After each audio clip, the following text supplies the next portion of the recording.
topic for today is sadly we will not be able to cover up interior perspective today because meron akong lakad. May appointment ako na hindi ko na-realize until this morning na may schedule pala ako this afternoon. So, ngayon, we will focus on two-point perspective muna, and then yung step by step, we will identify kung ano yung iba't ibang parts ng two-point perspective, and then gagawin natin yan.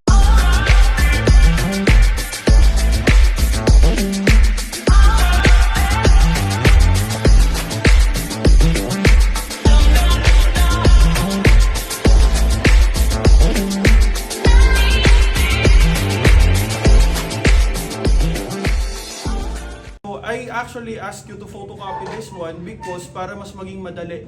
Kasi in reality, ginagawa naman natin yan. No? So usually, when I was in college, pinapa-print ko lang siya, alam niyo ba yung pinapa-enlarge? Tapos pag in-enlarge siya, dapat yung enlargement ng plan tsaka elevation is the same. Kasi gagawin ko, ipo-project ko na lang siya later on. So actually, wala namang specific, pwede kang maggawa ng perspective without any specific scale as long as ang sukat or ang scale ng dalawang ito ng plan mo at elevations are the same. So you need at least 2 elevations for this one. Why? Because sa 2-point perspective, ang pinapakita na natin dito is yung dalawang side, di ba? Usually front and side. Same as 1-point perspective. Dalawa din. So ngayon, dito, ang pinagkaiba lang sa 2-point perspective is the orientation ng ating plan. So if this is the plan, di ba? So, ang plan, ino-orient natin siya ng may certain angle. To be specific, this should be 30 and this should be 60 degrees, no? Ang sabi ko nga kanina, kay Kyle, no? Binura ko, di ba? Akala ko dumi lang. Binura ko yung station point na drawing ko kanina dito. Pero dapat, for you to be able to get a stable na perspective is gamit ka ng 40 degrees to identify your station point. You can locate it either here, dito. Wala namang problema yon. Pero kasi pagdating sa perspective, you always highlight asan ang best asset ng design mo. Of course, it should be the front, di ba? Front naman talaga pinapaganda natin lagi. Pero sometimes we put accents, di ba? Or we put details dito din sa kabilang side. So pipili ka, alin ba dito ang gusto mong i-highlight na side? Kasi, di ba, perspective, ito yung ginagamit nating tool para mabenta yung design natin or to express our design. So importante pili ka. For this instance, itong dalawang sides ang gagamitin natin. So, ngayon, same as 1-point perspective, we have the picture plane. And then, ito yung plan. Another component is the SP. Let's not call it VP kasi mako-confuse tayo later kasi we have VPs dito eh. Meron tayong dalawang VP. So ngayon, kailangan din natin ng ground line. Ground line. Then of course, ang focus natin ngayon, we will work with man's eye view. So man's eye view average from the ground up to here. Diba? Mata. So pwede tayo maglaro doon sa 1.2 to 1.5. Pero let's be standard na lang. Let's measure. Ito na lang yung horizon line natin. So si horizon line, depende yan sa kung ano yung gusto mong gawin. The horizon line could be here and it will be aerial perspective. Tama? Ay hindi, worm's eye view. Pag ang horizon mo nandito sa taas, this will be aerial perspective. So ngayon, this will be man's eye view kasi ang gagamitin lang natin dito is 1.5 meters. Eto, naka-scale na. Okay? Kung ano yung scale netong plan mo, dapat yun yung scale na gagamitin mo dito. Okay? So, una, ang gagawin natin same pa rin. Kulang pala ako ng space, no? So ngayon, ang gagawin natin, from the station point, for example, gawin natin 45 degrees pa rin yung station, ito. Ang gagawin mo, kukunin mo yung pinaka-outmost edge ng drawing mo. For example, ito. Diba? Sila yung pinakalabas. So mula doon, project natin yung 45 degrees. Paano ba? Kulang ako ng ano ah.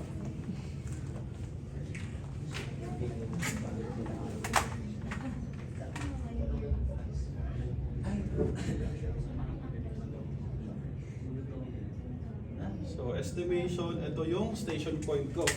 So, burahin ko na to. This will be the station point. Pero paano nagawa yung station? 45. Ginamit ko na lang ganun. Yung pinaka nasa labas. Yes, yung pinaka-extreme. So ngayon, ang una mong gagawin is you are going to identify your vanishing points, di ba? Sir, pwede pa pa ulit yung paano ginawa yung 45 degrees lang. Project lang ito dito. Tapos ito na. Ulit, yung sir. corner? O yung corners. Itong corners na to. So, parang ganito. Ah. Siyempre, di nagtama, di ba? So this will be 45 degrees, di ba? So ngayon, if this is your SP, paano ba natin gagawin yung ating vanishing points? So ang gagawin natin, using your triangles, your 30 by 60 triangles, mula dito sa SP, po-project ka pupunta dito sa picture plane. Di ba? Pag ganyan.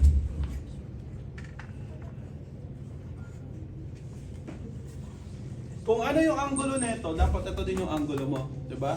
Tapos ito din, using your 60 degree triangle. So ito na.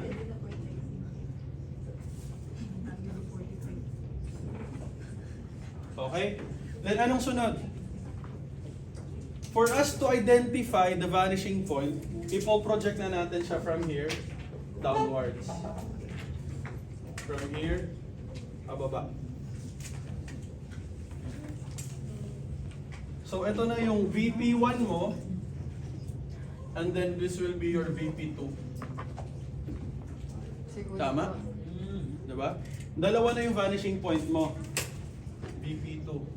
So ngayon, isa sa mga importante ding linya. So 'di ba meron tayong mga importanteng linya dapat. Meron pa tayong isang importanteng linya dito sa 2-point perspective din. Sir, yung sa ano po, di ba pagkatapos makuha yung SP, yung pag ganun, paano kung ginawa? Gagamit ka pa rin ng 30 by 60. Same kung anong ginamit mo dito. Hindi, same lang. Pantay. 30 degree, 60, 60 pa rin. Ah, okay. O kung saan mo ginamit yung 30 by 60 mo, doon pa rin. Oo. So ngayon, isa sa mga importanteng linya nga kailangan natin gamitin dito is our measuring line. Okay? So measuring line mo, dadalhin mo lang siya dito sa baba. Kung ano yung part ng drawing mo na nagta-touch dito mismo sa sa picture plane, dito mo kukunin yung measuring line. So this will be your measuring line. No? So medyo may nakalimutan lang tayo, dapat kasama natin dito yung plan. So if for example, meron kang box dito, 'di ba? So ito, ang height nito, 'di ba, pino-project lang natin. Pag pre-project mo yung line na to, dediretso yan sa measuring line. Dito. So dito ka na magsisimulang mag-project. 'Di ba? So from ang purpose nitong elevation is, ito actually yung project mo, ito din yung ginagawa mo, kinukuha na mo ng sukat. Tapos lahat ng yun, ginagawa mo siya sa measuring line. So from here, po project mo, dapat mag-intersect ka sa measuring line. Tapos from here naman, for example, meron pa isang dito, dapat pag-project mo nito, hanggang dito din sa measuring line. Hindi kung saan lang sa drawing. Okay? So ngayon, if this is our box, tapos we already have this one, actually, pwede na din natin siyang gawin. So, ngayon, iisa lang yung pino-project natin, di ba? Papunta lang din dito lahat sa station point pag galing ka ng plan. Tapos, para mabuo mo to, lahat ng projections will be towards the vanishing points. Purahin ko na ito para So, this is our ground line again. Tapos ngayon, try natin gumawa ng simple box based on this one. So ngayon, we have already projected, di ba? Itong mga corners na to. Which is, yun din naman yung kailangan natin later. para mabuo dito. So again, ang gagawin lang natin is we will project yung mga intersections, which is this one, and this one. We don't need to project it anymore since nandun na siya mismo sa line na yon. So from here, project pababa. Itong tantsahang, plus this one, project ulit pababa. So ngayon, eto, alam na natin na yung drawing natin, ang hangganan is hanggang dito. Tama? So ngayon, ang gagawin natin, from here, since nakuha na natin yung height, projected na dito sa measuring line natin, we will now project yung height.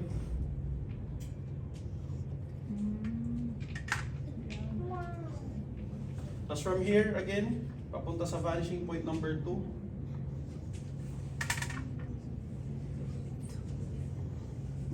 Ganyan. So, ngayon, if I will highlight this with a black pen, mabubuo na natin siya agad. So, this one again, yung dulo, itong mga corners na to, yun yung mag-identify ng boundaries natin kung hanggang saan yung drawing.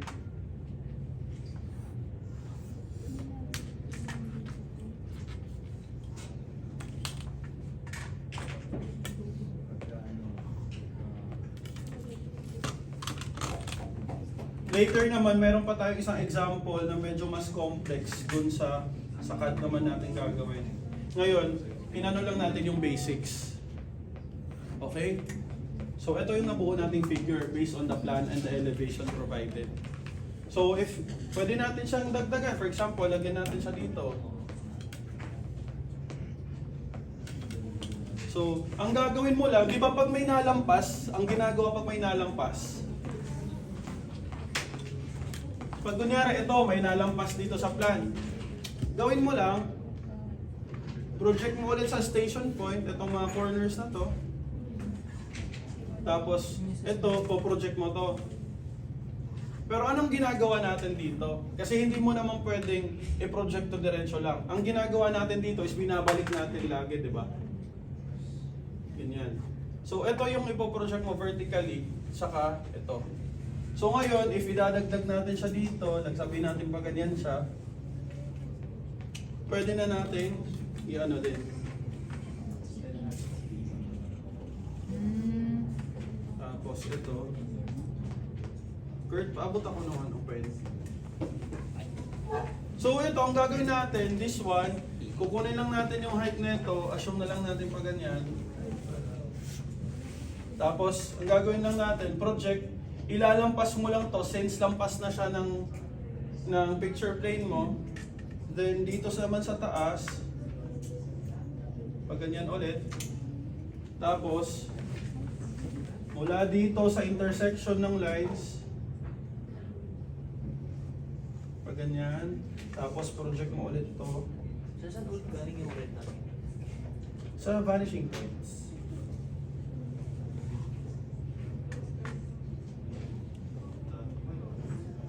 Diba? Yan nakikita nyo na, diba? Nabubuo na natin yung box.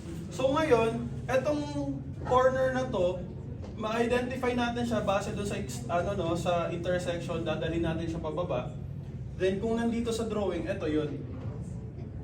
Na kahit if ever gusto mo talaga ng sobrang detailing perspective, gusto mo kunin din to, pwede mo namang kunin to pababa. Tapos project mo ulit. Pero hindi na natin kailangan gawin yun. Kasi from this corner, maggawa ka lang ng line papuntang vanishing point dito. Tapos ito, mag-meet lang to. Okay. Sarado na yon. Okay? So kung bubuuin natin,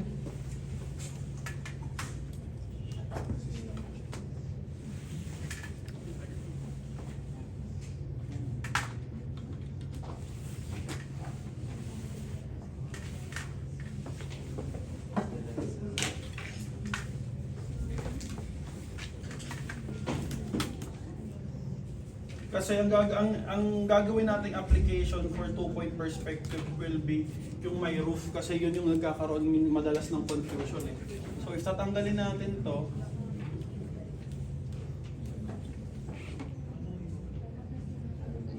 ganyan yung itsura niya from kanina. Diba, based on this plan, eto na siya. Pero may Dito, hinati ko kasi binuo ko na lang eh. Oo, binuo ko na. So, yung mga activities na gagawin natin later on will be yung may mga roof, tapos may mga steps. Kasi yun yung complicated gawin in terms of pagpa-perspective. Sir, bale, right side view po pala. Front view po pala yung Yung alin? Front. Ito front, ito side. So, front, side. Kung yung plan Ito, this is, ang ginamit ko dito sa elevation is side. Pero basing it on the plan pa lang, you can easily identify na nasa side. regardless man kung anong harap yan, basta ito pa rin ang mag-aalalabas. Pero later on, of course, pag pipili ka ng positioning ng perspective mo, best pa rin is front tapos yung best side niya. Or pwede naman, by default, piliin mo front and right side. So may questions ba tayo dito? Itanong nyo na kasi para later on, magawa natin siya. Yung measuring red, pwede extend nyo lang po yung mula sa station 4. No, ang in-extend ko is this one. Yung nasa Yung corner. yung part ng drawing na nagta-touch at directly nag-intersect sa picture plane, which is this okay. one. So, since Diretso kumbaga po. ang ano niya no, kasi siya yung nasa picture plane, siya yung may pinaka-accurate na sukat na if, 'di ba, kung titignan mo, yung sukat na ito will be the same sukat with this one since yun yung nasa picture plane mo. 'Di ba? Parang ganun yung idea. Then extend po pababa sa ground. Extend sa hanggang ground line. Okay. Tapos that is where you will start everything. Okay. Kasi kumbaga titignan mo, 'di ba? For example, baka na-confuse, balik natin yung line nito. 'Di ba? Pag parang ganyan siya. So ngayon kung nandito ka, parang ganun pa naman. Ah, So ito yung measuring line mo talaga. okay. So this one is slightly outside the ground line because nakalampas naman siya dito. So do you have questions about this one? Wala.